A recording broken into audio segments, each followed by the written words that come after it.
चलिए हम short notes देख रहे थे आरसीसी का, जिसमें हम टाइप ऑफ सेक्शंस को कंप्लीट कर लिए थे। कुछ कारणवश से मतलब वीडियो रुक गए थे, बट आगे हम कंटिन्यू करने वाले हैं। यही टाइप ऑफ सेक्शंस के बाद कुछ पॉइंट्स हम कंटिन्यू करने वाले हैं, जिसमें हम आज इसका अभी जस्ट इसको हम ख़त्म करने वाले हैं बीम को। उसके बाद हम स्लैब स्टार्ट कर देंगे। तो हम इसमें देखने वाले हैं कि लीवर आर्म का फार्मूला होता है। तो लीवर आर्म का फार्मूला हम देख चुके थे पिछले वीडियो में, तो इसमें हम देख लेते हैं फिर से। d माइनस 0.42 एक्स हो जाता है इसका लीवर आर्म का फार्मूला। अब बात करते हैं उसी में लीवर आर्म का फार्मूला में, मतलब moment of resistance in compression और moment of resistance in tension के लिए फार्मूला होता है। यहाँ पे ये हम देख रहे हैं क्या डब्ल्यू बीम शायद चल रहे हैं हमारे, डब्ल्यू बीम में चल रहे हैं, सिंगलिए में चल रहा है, सॉरी सिंगलिए बीम में चल रहा है। तो moment of resistance in compression और मोमेंट ऑफ टेंशन के लिए फार्मूला होता है। तो 0.36 FCK BXU into D minus 0.42 XU हो जाता है। ये फार्मूला होता है मोमेंट कंप्रेशन के लिए, और moment of resistance in tension के लिए फार्मूला होता है 0.87 FYAST into D minus 0.42 XU हो जाता है। आई मीन कहने का मतलब ये फार्मूला होते हैं, इसी में आपको लीवर आर्म को मल्टीपल कर देना है, तो टेंशन का फार्मूला और कंप्रेशन का फार्मूला हो जाएगा। ठीक है, अब आगे हम देखते हैं यहाँ पे लिमिटिंग डेप्थ। तो लिमिटिंग डेप्थ में कुछ कुछ पॉइंट्स हैं जो देखेंगे। तो लिमिटिंग डेप्थ में पहले हम देख लिए हैं फेलुअर जो होता है कोई भी मतलब अथी का, उसको हम देख लिए थे 0.0035 देख लिए थे। अब actual depth of neutral axis of concrete जो होता है आपको वेरी करता है, मतलब वेरी करता है। तो किस तरह से वेरी करता है? ये वेरी करता है आपको क्या बोलते हैं, मतलब ग्रेड ऑफ कंक्रीट पे, ग्रेड पे मतलब ग्रेड पे डिपेंड करता है। और प्रोसीडर्स ऑफ एनालिसिस मतलब एनालिसिस है जो तो न्यूमेरिकल बनाने के लिए जो भी मतलब एक्चुअल जो डाटा मतलब लगेंगे उसका प्रोड्यूसर्स है, मतलब क्या क्या डाटा लगेंगे एक्चुअल वो है हम देख लेते हैं। जो पहले देख चुके हैं उसी को हम दोबारा देख लेते हैं क्या क्या न्यूमेरिकल वैल्यू है मतलब लगेंगे। तो पहला है जो मतलब calculation of limiting depth. Limiting depth को कंक्लूड करने के लिए आपको हर ग्रेड के लिए फार्मूला है 0.53 डी हो जाता है 250 के लिए, 0.48 डी होता है 415 के लिए, 0.46 डी जाता है 500 के लिए। उसे कैलकुलेट या calculation of x human actual depth of neutral axis. इस कंप्रेशन टेंशन को इक्वल कर देंगे। अब यहाँ actual depth of neutral axis का फॉर्मूला हो जाता है 0.87 FYAST हो जाता है, 0.36 FCK B हो जाता है actual depth of neutral axis के लिए। ये फार्मूला हो गया। अब हम यहाँ पे देख लिए, तो अब हम देखने जाते हैं चेकिंग। हम चेक करते हैं कि अंडर रेस्पॉन्स रेट है या ओवर है या तो बैलेंस, इस तरह से चेक करिए। और चेक करने के बाद हम मोमेंट निकालते हैं। तो मोमेंट कंप्रेशन के लिए क्या होता है, टेंशन के लिए क्या वो देख लेंगे।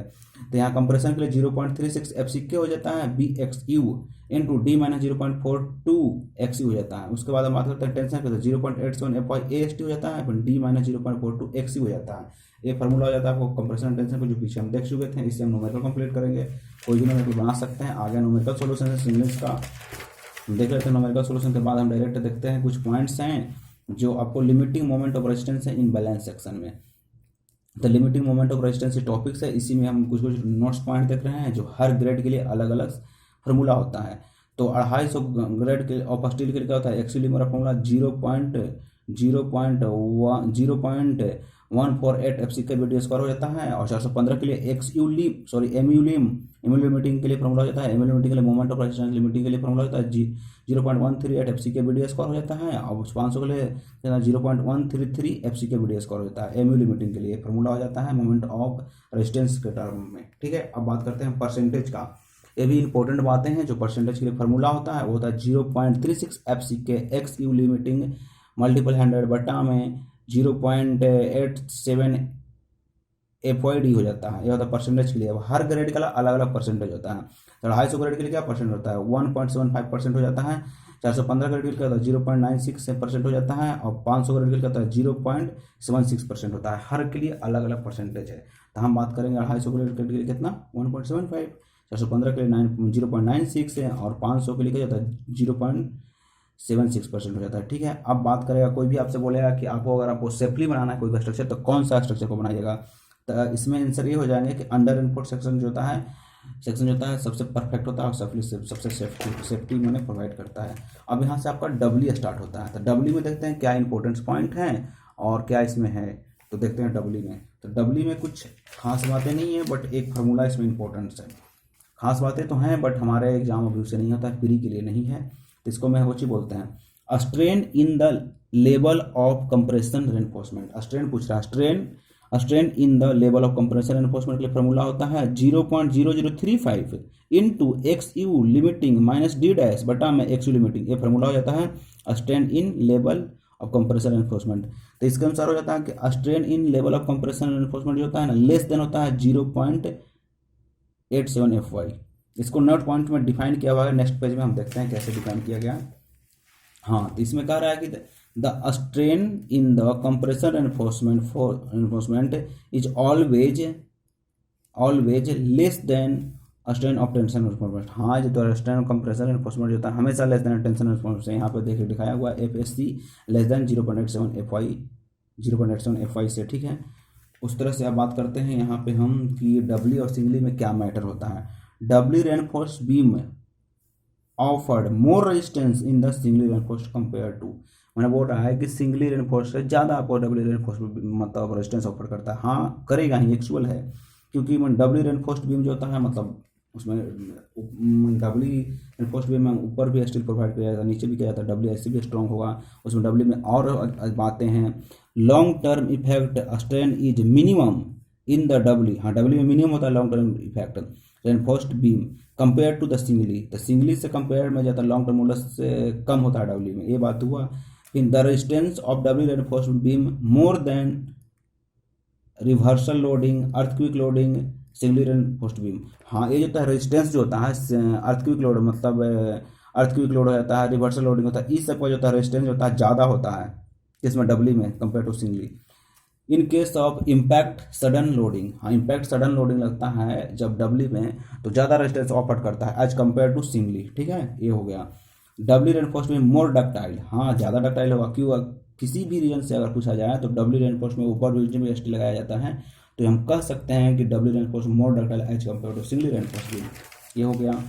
अब आगे हम देखते हैं एक क्वेश्चन करवाते हैं। To improve strength of reinforcement concrete beam, कह रहा है कि to improve strength of reinforcement concrete beam, अगर इम्प्रूव करना है स्ट्रेंथ ऑफ रेनफोर्समेंट को तो क्या करेंगे, इंक्रीज एरिया ऑफ स्टील, हाँ इंक्रीज कर दीजिए। अब रेनफोर्समेंट को आपको स्ट्रॉन्ग करना है तो इंक्रीज कर दिया, कंक्रीट को घटा दीजिए, हो जाएगा।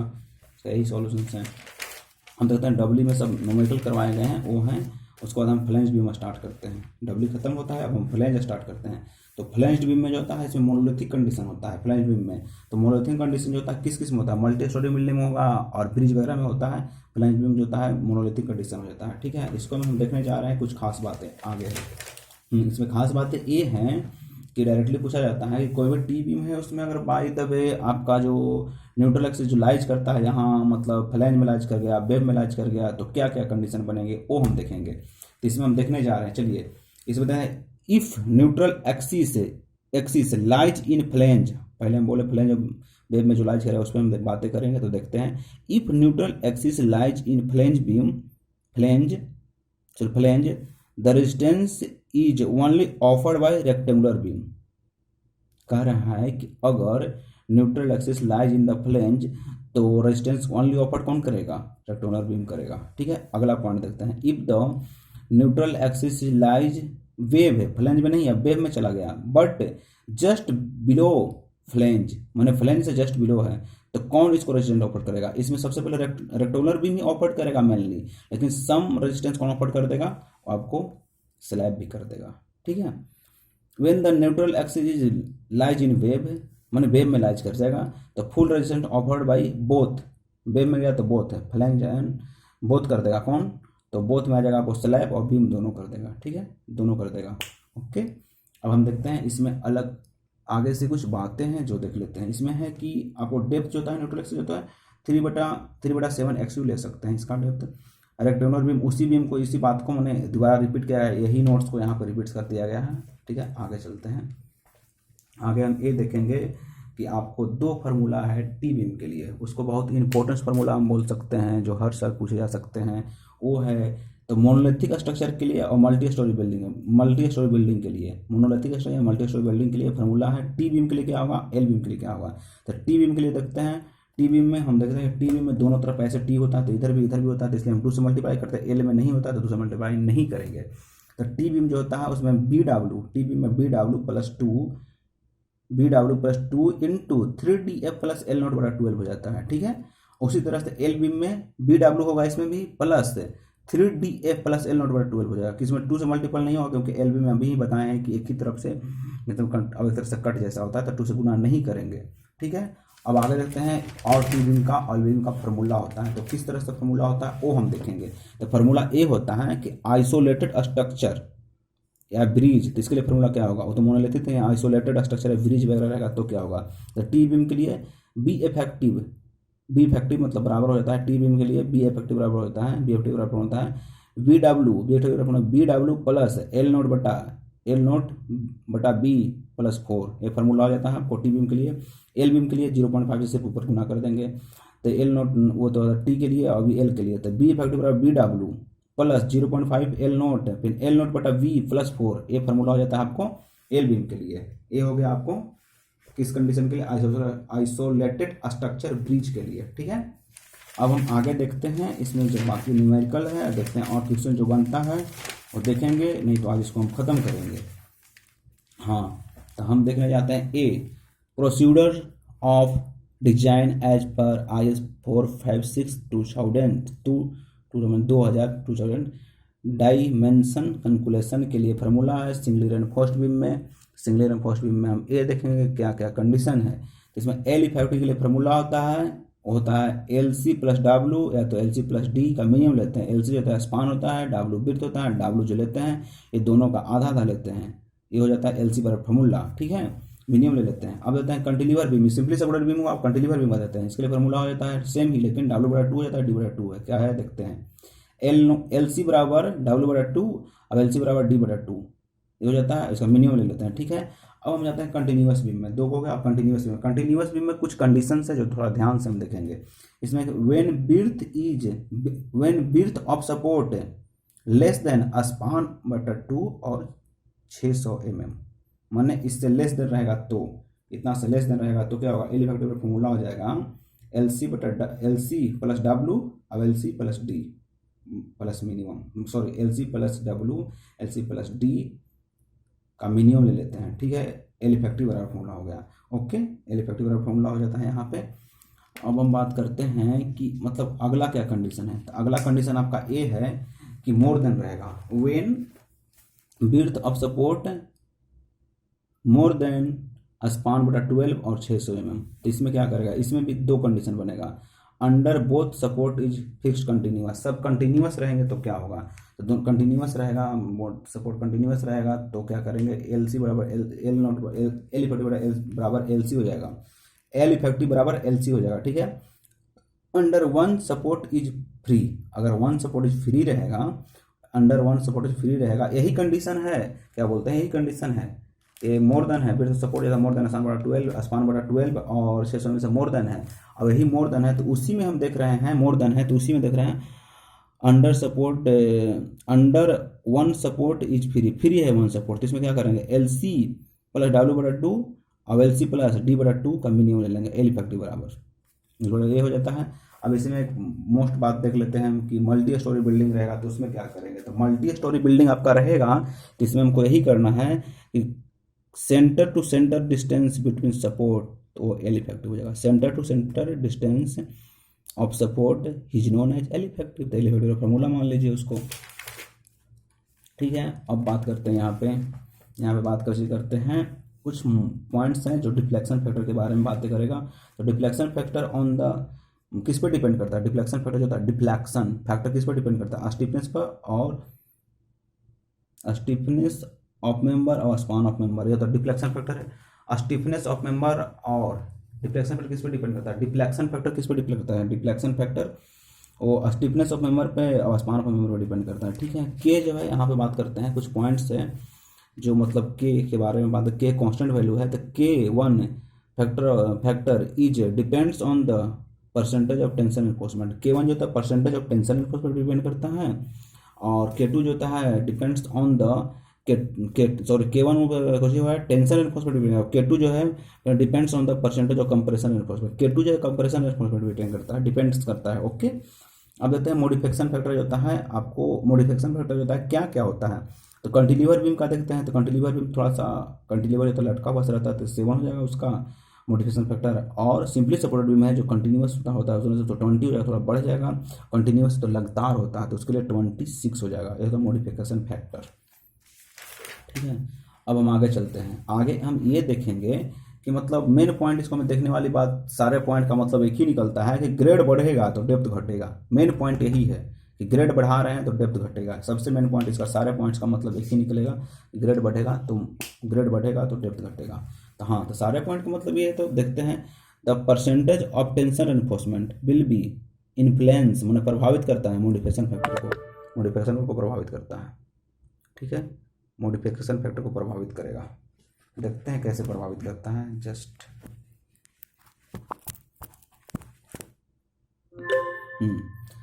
प्रभावित करता है, हम देखने को चाहिए the percentage of tension enforcement will be influence modification factor को, मैंने टेंशन फैक्टर जो होता है आपको मॉडिफिकेशन फैक्टर को इन्फ्लुएंस मतलब प्रभावित करता है।